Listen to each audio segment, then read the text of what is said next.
Pick Six, as always, sponsored by Davidson's Liquor. We changed directions, so that was not a humor about that. By Davidson's Liquor. You can go into Davidson's Liquors and make your own six-pack. Just go into the cooler. What day of the week is this? More than 50 craft beers. Just pick 6 different beers and put them in the six-pack. Is it close to Friday? No, not yet. Stock up for St. Patrick's Day at Davidson's Liquors. Shop online. They do free delivery. Go to davidsonsdenver.com. Experience the Davidsons difference. All right, today's subject. Before we get into it, we got just a moment, that when I go out to Davidson's, so that I don't get letters from more people about stuff, I go out there and I do the wine tasting. Anybody that's ever done a wine tasting, and as a wine connoisseur as I am, you smell it, you take a bit of it on your tongue, and you go, and then you spit it out. I just want people to know that I spit every part of it out, and if you come out there, you'll see me spit it out. So if you'd like to see Woody spitting, I go around the corner. I go around the corner and I spit it out where it's not in front of people. All right, I'm first. The top 6 tight ends in Broncos history. All right. So you're starting with number 6. Yes, my number 6 tight end is Tony Scheffler. You know what I liked about Tony? He could stretch a defense. Tony found a way to get behind the cornerbacks and the safeties. He was a deep threat, quite a bit for Jay Cutler. Number 5, Dwayne Carswell. He was a tight end for the Broncos' 2 Super Bowl championship teams, a pretty good blocker, and he could catch the ball as well. He also made 1 Pro Bowl, believe it or not. Number 4. Not. Number 4 would be Clarence K. Hands of stone, but one tough MF, man. Clarence K was tough. Hello. Get another quarter out. You can't do initials. Tough. That's when he showed up sober, he was tough.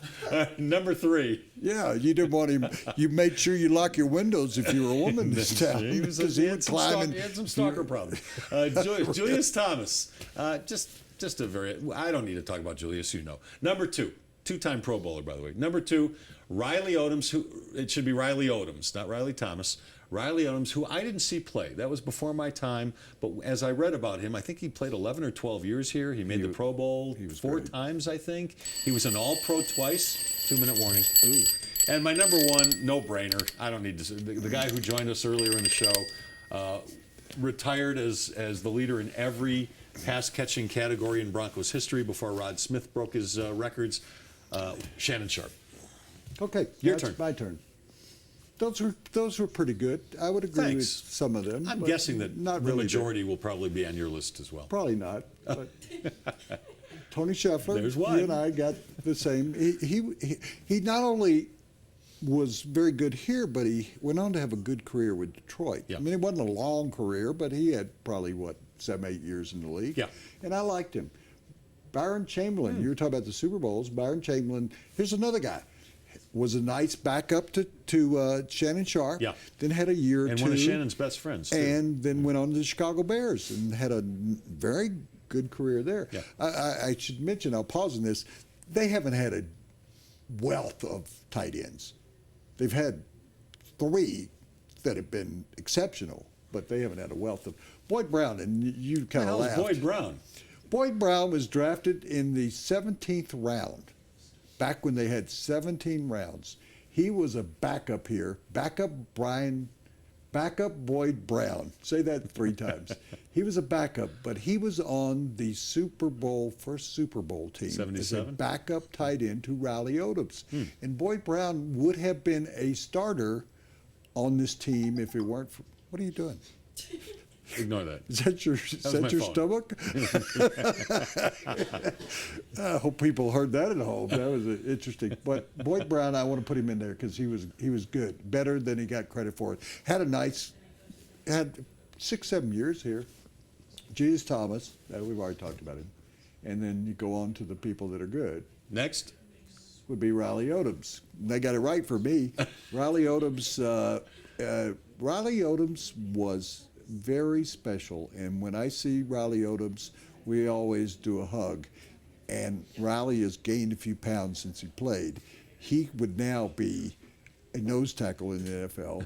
But I see him at Texas games. He lives in Houston or Austin.